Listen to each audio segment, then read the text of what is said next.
Hi, hello, happy Sabbath and Shabbat Shalom. Starting this report over here, we have an issue with little praline there. Best I can tell after looking online, it's some form of eczema. And it's causing blisters, it's causing weeping, discomfort. He also has other problems. But I think part of the problem is he's got two different things at once, maybe. Although it could be that the face eczema, as it's called, it's what I think it is because I don't have a sample of it, is potentially causing him other problems because it somehow involves the bile ducts and it's toxic and it can kill him. So if it's what he has, I have to fix it, and I've got an idea because they say that to save him I have to administer a certain amount of zinc salts, and I have some of those, so I will figure out a way to make a concoction or decoction or whatever and set him up with some zinc salts, and hopefully that will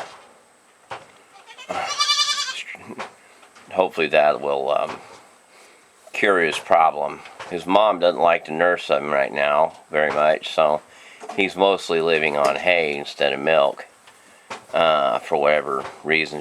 I don't know if she doesn't like how he smells, which I'm sure he doesn't smell right because of the blood serum. But these babies, of course Caroline's over here whacking her head against the thing. She just does that now and then. And then Ginger's got a lump on her neck, which may be CL or maybe staph, hard to tell. And then, now Silver and Jeff are getting old enough, we need to put them in with the boys. So Goldilocks will stay in there and Daisy will stay in here, but Silver and Jeff will go out here in probably less than a month. When they do, they'll be going out with Papa Bear and Mighty Mud in here, and they're in here at the moment. Please excuse the background music. It's playing on YouTube for the moment because it's background music. But anyhow, Papa Bear and Mighty Mud here will be out. They'll be weaned at that point. Everybody will be weaned because the ones inside, whether they've been nursing on their mamas or not, will not have access to them anymore. Anyhow, so then we won't have to be cleaning up these cribs all the time. Wanted to mention, since I'm here, for us this is a record. This Amaryllis having 5 leaves. It's the most it's ever had at one time since we've had it. The previous record was 4. It's got 5 now. Hasn't bloomed in a couple years. I'm under the impression from what I've read I need to repot the thing. I probably need to water these things, and I don't know when I last watered the stuff in the greenhouse. I hope it isn't all dying on me. Doesn't look dead, but that doesn't mean anything. Let me look in here.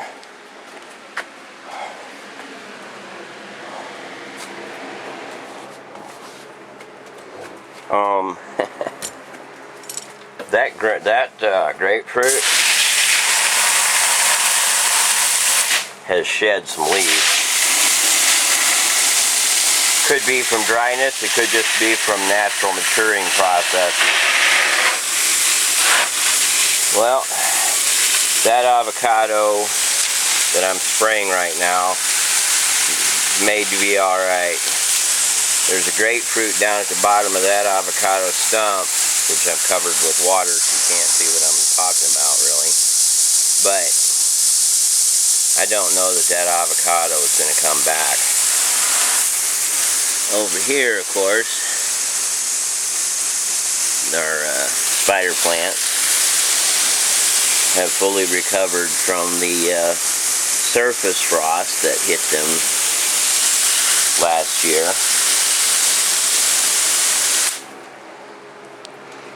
And the aloe vera are still growing out of their container and badly need to be repotted. No news there. My spindly pear is maybe or maybe not rooting, but it's growing. I say maybe or maybe not rooting because I've got it sitting over here like apparently that little pair of grapefruits didn't make it. So the spindly pear making long, skinny, tapering leaves instead of normal prickly pear leaves that are shorter and blunter. This thing's got a couple new growth leaves on it that came after the freeze. It's doing pretty good, but it's not growing rapidly.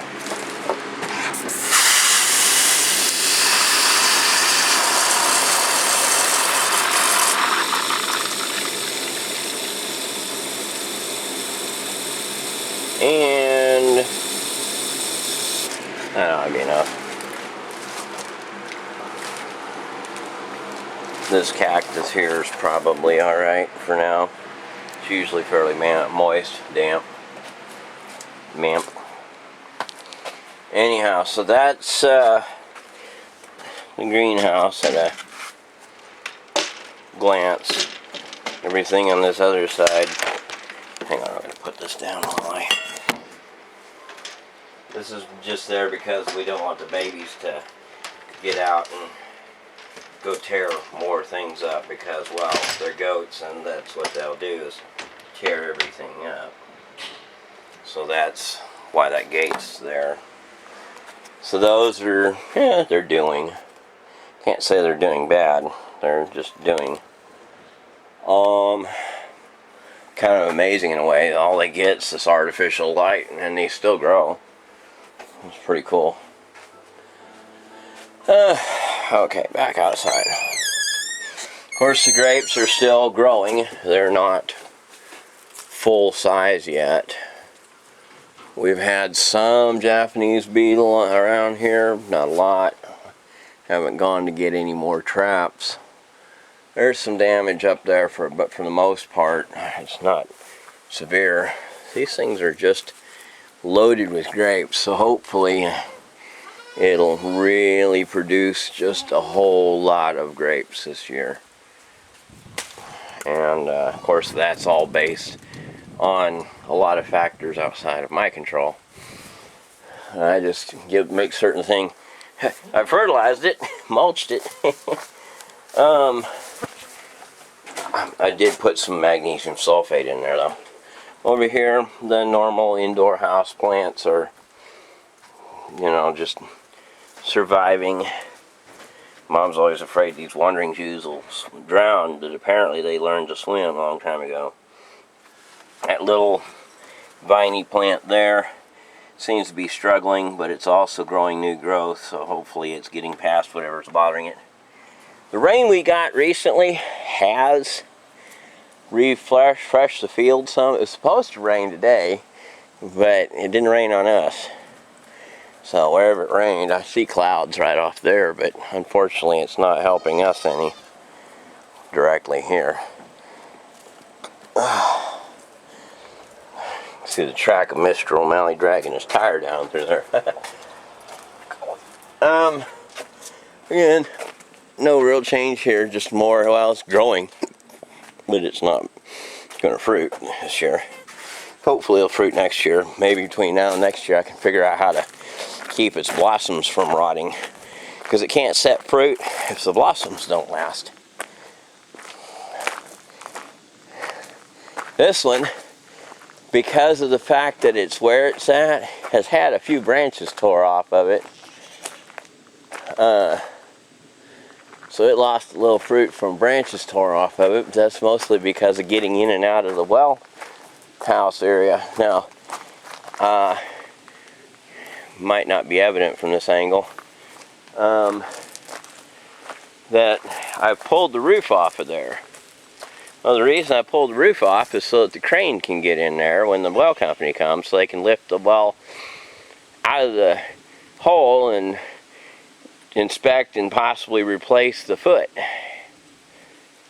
And they were supposed to come this week, and they didn't. And who knows what all's keeping them from it. Hopefully it won't be that long before they get here. That little piece of roof will end up being, I'm going to add a little piece of field right out here, about 10 feet by the width of that. Fence it in for the little boys so they have an area of transition between the time that they're too small to deal with the bigger boys and right now, or if they go to market, whichever comes first. I don't know that they'll go to market this fall. There is supposedly some Muslim holidays that might raise the price of goats and sheep, but otherwise it'll be probably around the time of the spring thing of Ramadan before they go to market, in which case they should have put on some good size. Either way, it is what it is. Now the mountain bog gentian still has its one remaining branch, vine, twig, stalk, however it's called. It's just got the one. Been eaten a little bit by bugs, but it hasn't been broken off.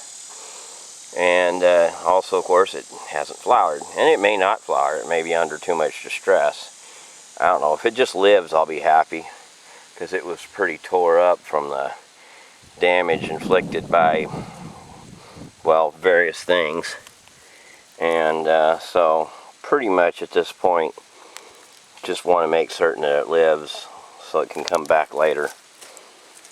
A lot of erosion through here from that big rain we got. It's not like you see the water come out of the ground here very much, but like right now this area is both very dark and very damp.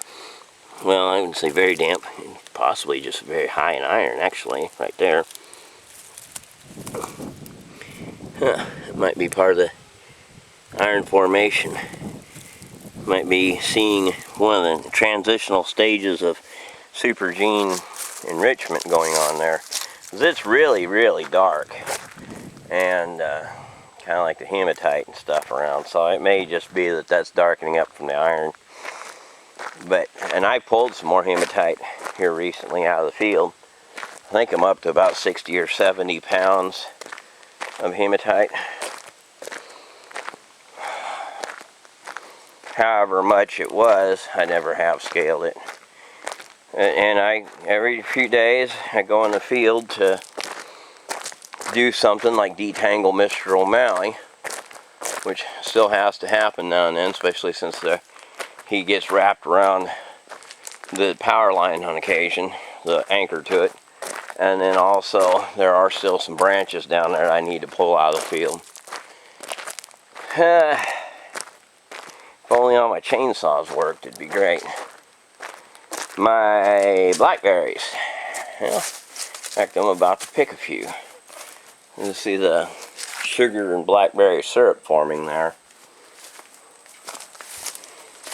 I was worried I wasn't going to get much of a crop because of the varmints, but it turns out that after I trapped that one raccoon, somehow or another, they stopped disappearing on me. I don't know if that was the only thing eating them, but it was something eating them. And so I was completely not getting whole fists full of blackberries off these things because they were being, oops, crap, dropped it. I have to crawl in there and get that. I can't do this really with the camera on. But every day or so I pick whatever's there that day, stick it in a jar, and so pretty much one of them deals that little at a time it accumulates into a decent amount, I suppose, for this plant. And I say a decent amount for this plant because this plant has not always bore fruit. It's always struggled, it seems, with one problem or another. In fact, the very fact that it's under a black walnut is arguably a strike against its success, because black walnuts are known to be poisonous to various kinds of plants. And I don't remember if blackberries are on that list of susceptible plants that it's poisonous to. Really lost that one berry, didn't I? Well, but no, there it is. Okay. Good. Got it. So, yeah, I try my best to learn what I'm doing wrong, which is usually everything. I tend to do everything wrong.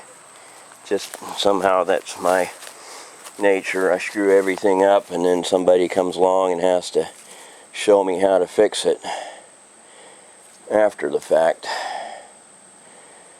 And so I'm quite often in the process of fixing my own mistakes. Although I've grown up fixing other people's mistakes, now that I'm fully grown up, I get to fix my own mistakes. Life is ironic that way. But, oh well. How's the old saying? Turnabout's fair play, something like that.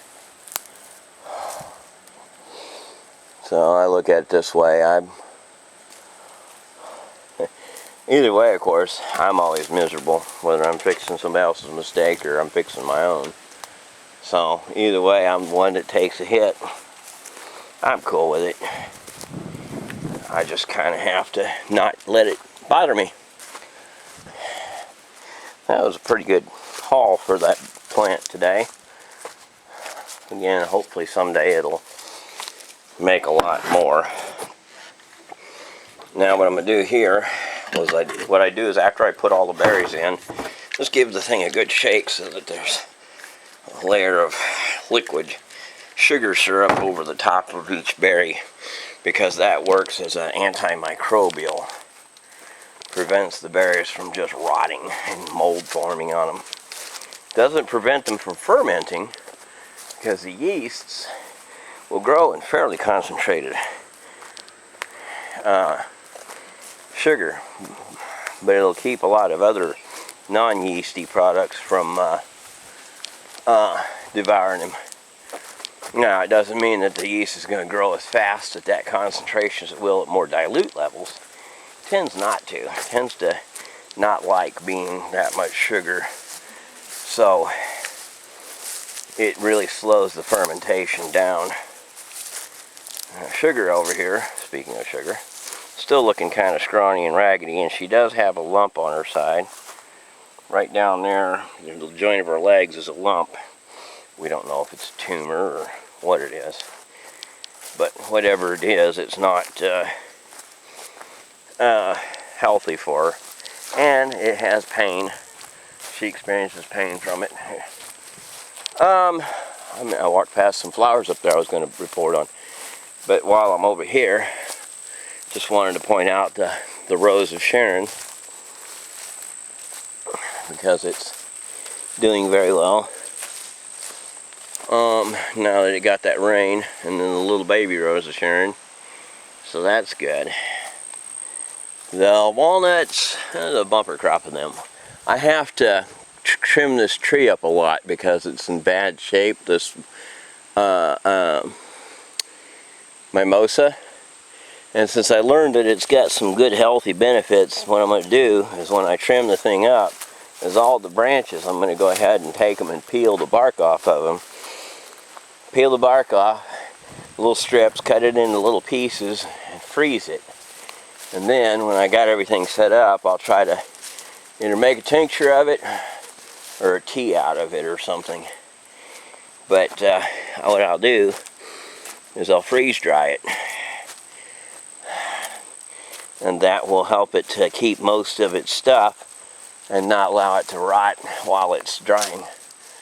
This thing put on a lot of mulberries this year, but I only ate a couple because, well, couldn't get to them all very well. Got a lot of broken branches on here from the storm the other day, but thankfully it's just broken branches and not fire blight. we had to fight with that stuff for a while. It's really wicked stuff. That grapevine has all sorts of little galls on its leaves. It flowered but didn't set any fruit. So it may not be strong and healthy enough to, or it may need some antifungal stuff as well. The morning glories have been out. There's one open. As I say, it'd all be closed by now, but that one's still partway open. So the morning glories came out here and there. Not that many this year, for some reason. I don't know if the environment, climate change, ha ha ha. Anyhow, so this thing still hasn't opened all its blossoms yet. Again, I still don't know what it's called. I think it's part of the pea family, though. I think it's a member of the legume family, and I'm pretty sure it's perennial. But this one's been flowering a little bit. It's got little bitty, looks like seed pods on it. I don't know if they'll make seeds or not. Looks like it's got a little seed pod right there. If it does, I'll try to propagate it. If something doesn't take it or it falls off before I remember to grab it. Well, the little roses bloomed later than all the others, and it only bloomed for like a day and it was gone and clear. It doesn't seem to set fruit. Speaking of setting fruit, another thing I forgot. I don't know if I'd mentioned this in the past, but this one, well, sorry about the wind. This one tiny little persimmon tree turns out to be one of the few female persimmons around here. It's got powdery mildew on the fruit. It's got at least, I think, I think it's got 4 persimmons on it. It might have more, and if it does, I just haven't seen them. It got blown over like this by the storm, and I just left it that way. It's growing up again from down here. I even thought about arching these over too. Because, yeah, there aren't many persimmons around here that are putting on any fruit, so that's kind of rare for some reason. I don't know why. Big, strong, healthy ones haven't put on fruit since they've been here, so I'm guessing they're a male because they haven't. I thought there were other persimmons here that were males, and then they turned around eventually and started putting on a little bit of fruit. Not much, not very good fruit. Small, they cast early, but did make fruits. So I guess they're arguably female at that point. It's kind of hard to tell with a plant unless you have some way to dig deeper into it, like chromosomes or something. You know, they don't tell you what they identify as until they make babies. A little harder to pick them out than, say, humans, which seems humans are more confused than persimmons about their sex and gender, so you know, what can you say? It's a messed up world.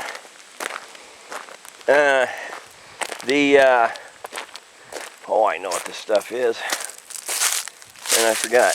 Anyhow, they make oil out of it some places. It's a, I used to know what it is. It just won't come to me. Waxweed, that's it. This is called waxweed, and it's just starting to bloom real well. Mom thought at one time that was a form of bitterweed, and it's not related at all. Well, except it's created by God. Oh, my horse mint is shedding leaves. I better pick some then. It's stripping itself of leaves. Either that or animals are eating it. Not for sure, but it's definitely high time that I pick the remainder of the horse mint, or it's going to be all gone.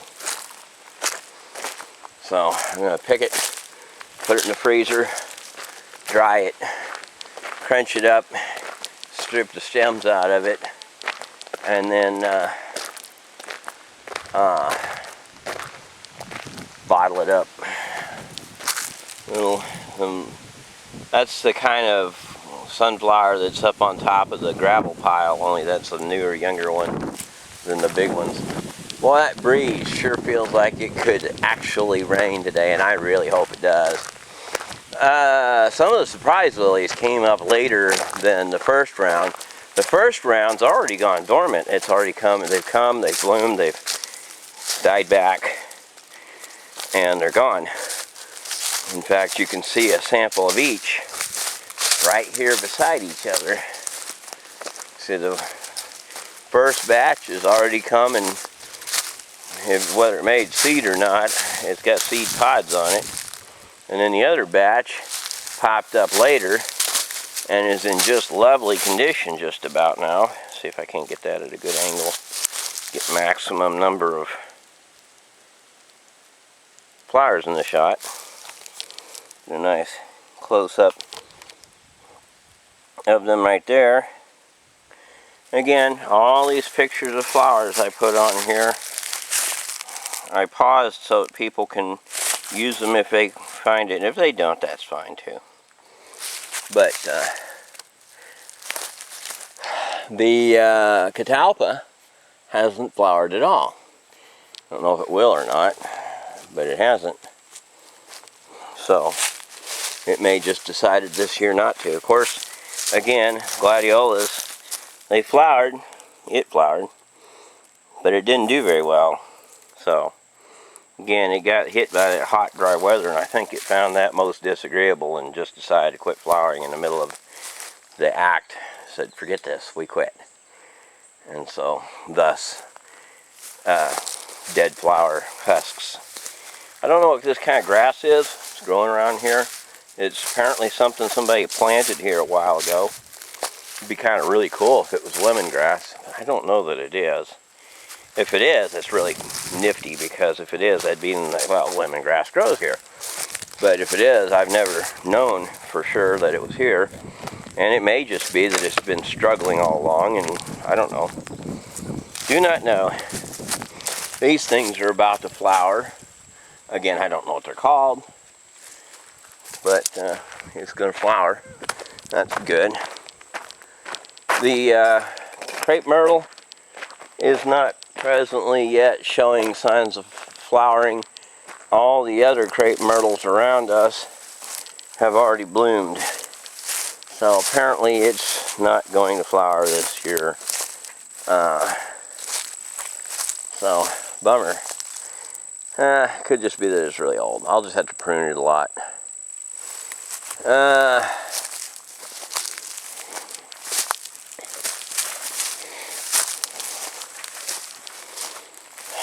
Since we're near the shop, might as well mention some of the progress and or lack of progress. There's some flowers up on those weeds. They're big and tall.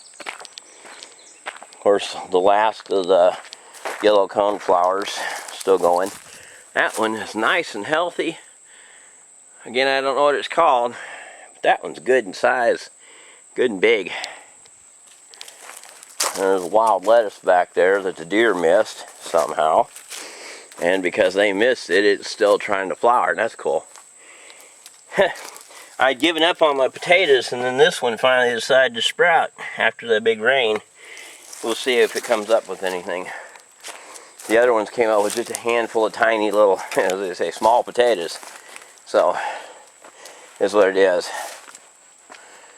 Although I have shelves laying all over the place, I need to use them. Mom brought home some shelves. The place Mom's been volunteering at is closing down. It's going out of business. And these white shelves here were some of the things there, and then that rebar shelf in there. So that'll help me to clean up some of the shop. Now, on a more worrisome news, I made this thing run briefly, but in the process it threw a great big spark. Don't know where the spark came from, because I had covers on it. Scared the snot out of me. I uncovered everything, and I cannot find any signs of burn anywhere on it. So I have no idea where sparks were coming from, but they were coming from somewhere. Who in the world is that?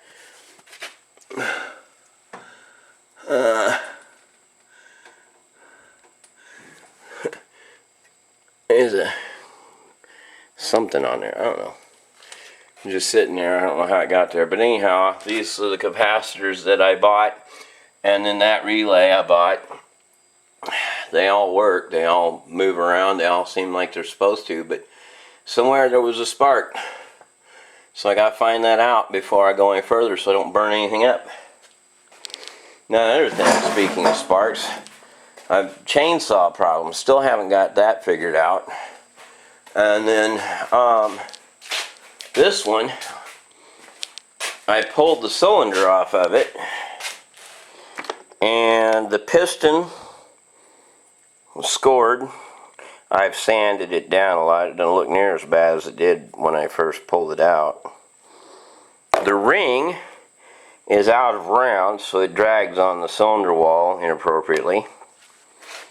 And although I don't think I can show it in this level of light,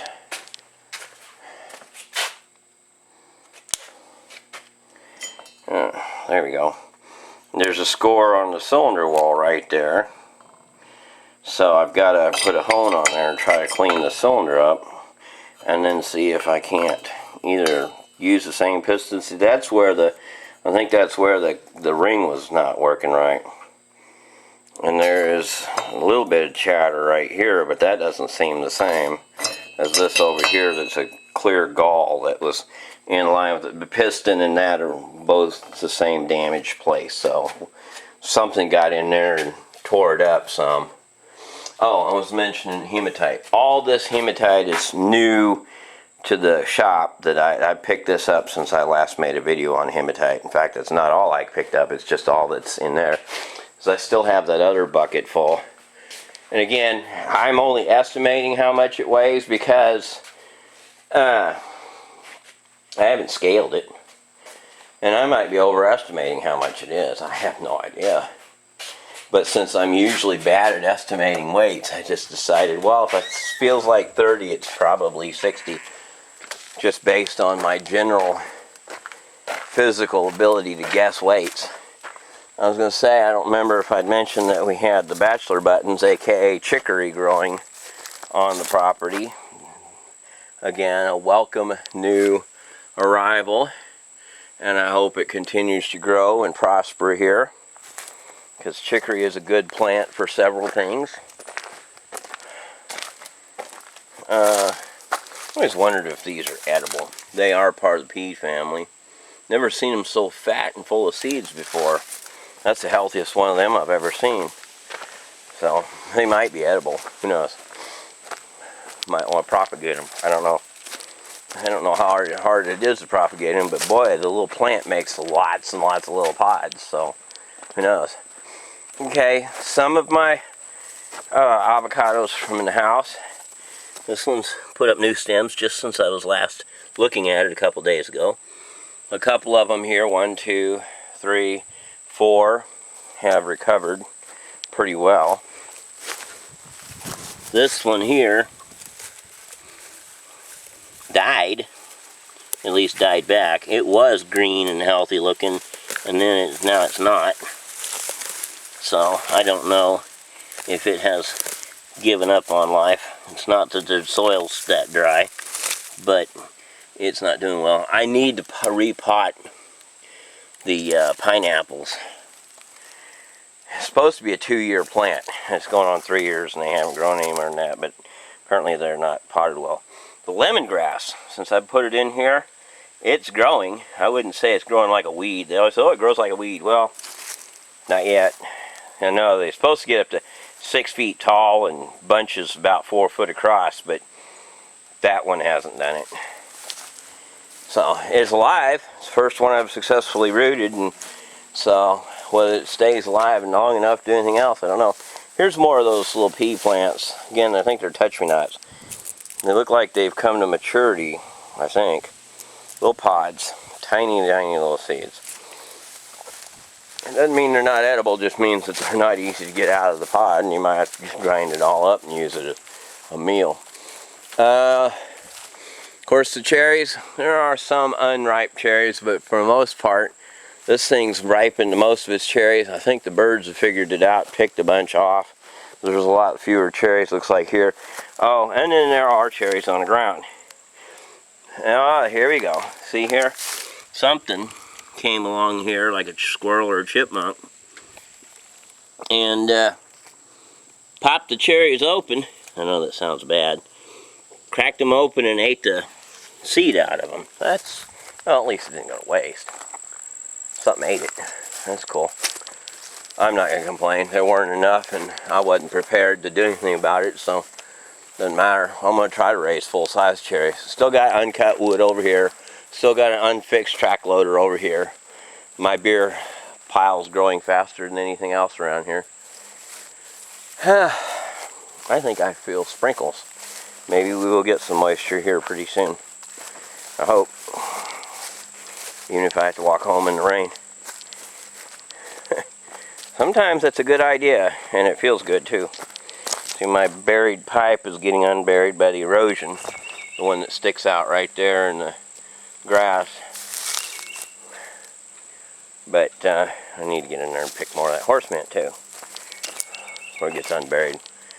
Has the poison ivy finally died? Not really. I still need to mix up some spray and spray the poison ivy because the old spray, I think, was so old it lost its effectiveness, possibly. I don't know.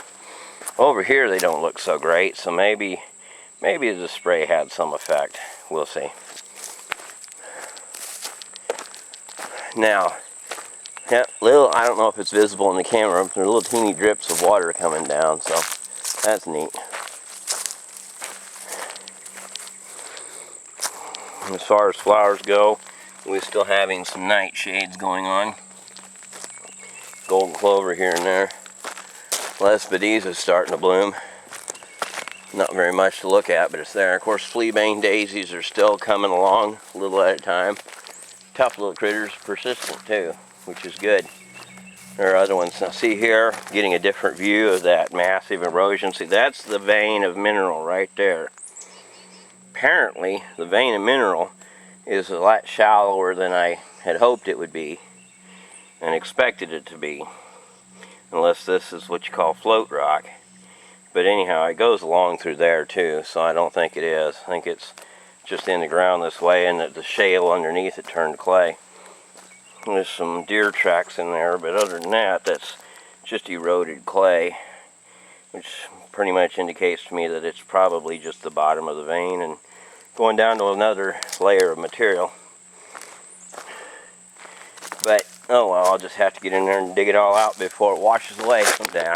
The whole property is covered in it, so it's not something I can just grab a pick and shovel and be done with it. I have to get in there and do some real terraforming. But I plan on doing a lot of work to this land, so eventually, if I live long enough and my machines work, I'll be able to do that. Tractors down here, but nobody actually ever worked on this road.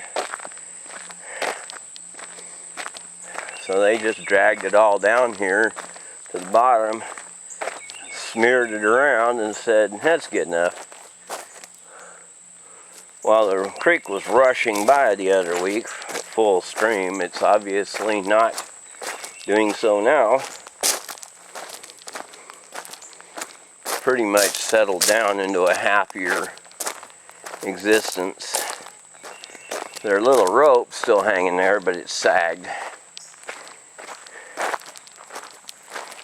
And, oh, look at, that's what they did. I don't know why they thought that was going to benefit them any. They came down here with a tractor or some kind of equipment and flattened this out for no known reason. I may have been building that up. That was covered in Perilament, so I'm glad they buried that. And they put this over here, of course. That ain't gonna last 5 minutes next time it rains. Oh well. It's not my business to tell them what to think or do.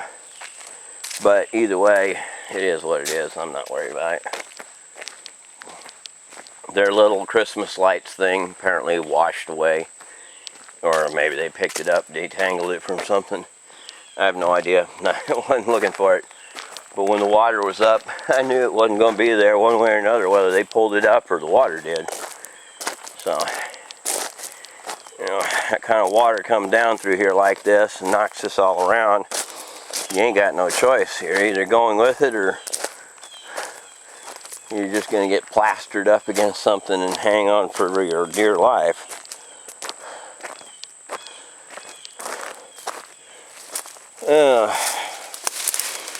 And then of course, passion fruit in here hopefully will evade enough of the critters that I'll be able to pick some this year maybe. I don't know. We shall see.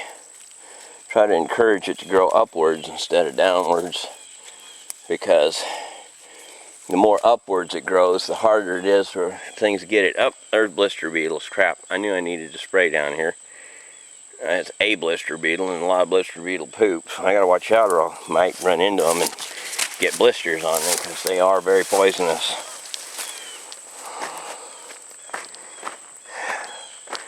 By the way, that right there came off of my property is some of that vuggy quartz, hematite iron pyrite digested from and then washed down through here. That's why there's so much of it on the land, is because it's in the land.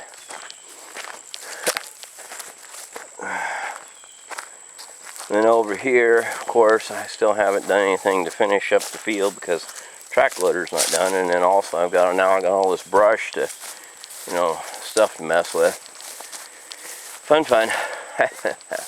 Of course, the dragonflies finally came out, and I hear they're really good at controlling mosquitoes. And I hope they're every bit as good as the rumor, because we had a massive swarm of mosquitoes for a while. It was bad. So apparently there was enough moisture that they, some of them, say hatched, became adults and are now flying around eating mosquitoes. Yep, there's more perillament I got to deal with. Stuff's persistent. And then looking at the end of my little pondlet, where the water came blasting over my erosion barrier, in other words, my failed attempt at an erosion barrier, it just about washed the whole world off into the creek. And well, I'll just have to take all that up and put a concrete wall in there someday. I think I see some signs of quicksand down there. Not that I'm going to walk out there and find out. Yay, it's raining. Yeah, so I gotta fight perillament. Fun. Something I've had to do now for several years. And I may have to do it forevermore now. I don't know. But I'm just going to have to assume that presume the worst and go from there. Of course, again, massive erosion through here.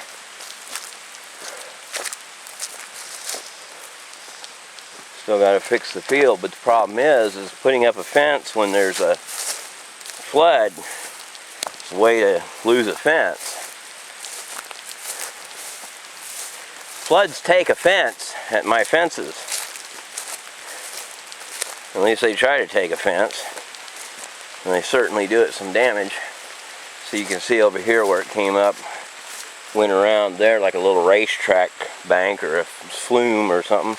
One of them bobsled thing, or a water slide. It's a water slide because water. But anyhow. So I just want to check down here and see the condition of the elderberries, since they got so mangled by the flooding.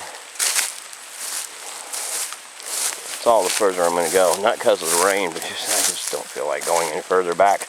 And there's bound to be no real significant changes back there. Anyhow. So yeah, the berries are there, and they're ripe. Or some of them are. I should probably just pick the clusters that are ripe as clusters and then worry about them, wash them off or something separately. Just nip the clusters off that are ripe, leave the rest for later, and then who knows, maybe I can pick a bunch of them and do something with it. There's not that many, but there's some, so we'll see. So, and then again, more perillament. Fun. And those pretty little flowers that I don't know the name of that are down here coming up. Yeah, lots and lots of work to do in the future when I get the loader running and other things. And again, I got all that timber and lumber and scrap wood and brush and bush to get rid of and everything, so loads and loads. I don't know if the rain is evident on the camera or not, but I like it. Not very heavy, not enough to really do much except dampen my shirt, but it was gushing down through here the other day. Didn't make any difference though, because that's all rock. But you can see over here how deep the water was. See the mud on the, it was over a foot deep right here, all along through here, because this is supposed to be filled back in level so that the whole field is level, but so it wouldn't pool up, but it's going to pool up for now.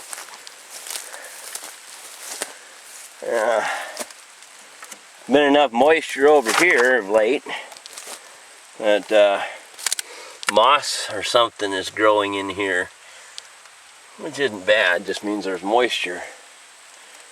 And it is kind of interesting. These trees died from too much root damage, so I'll have to take them out of there. Hate to say it, but it's alright. It's not going to be a big problem. So, yeah, that's pretty much everything. I'm going to call that it for this report, and we'll see you next Sabbath.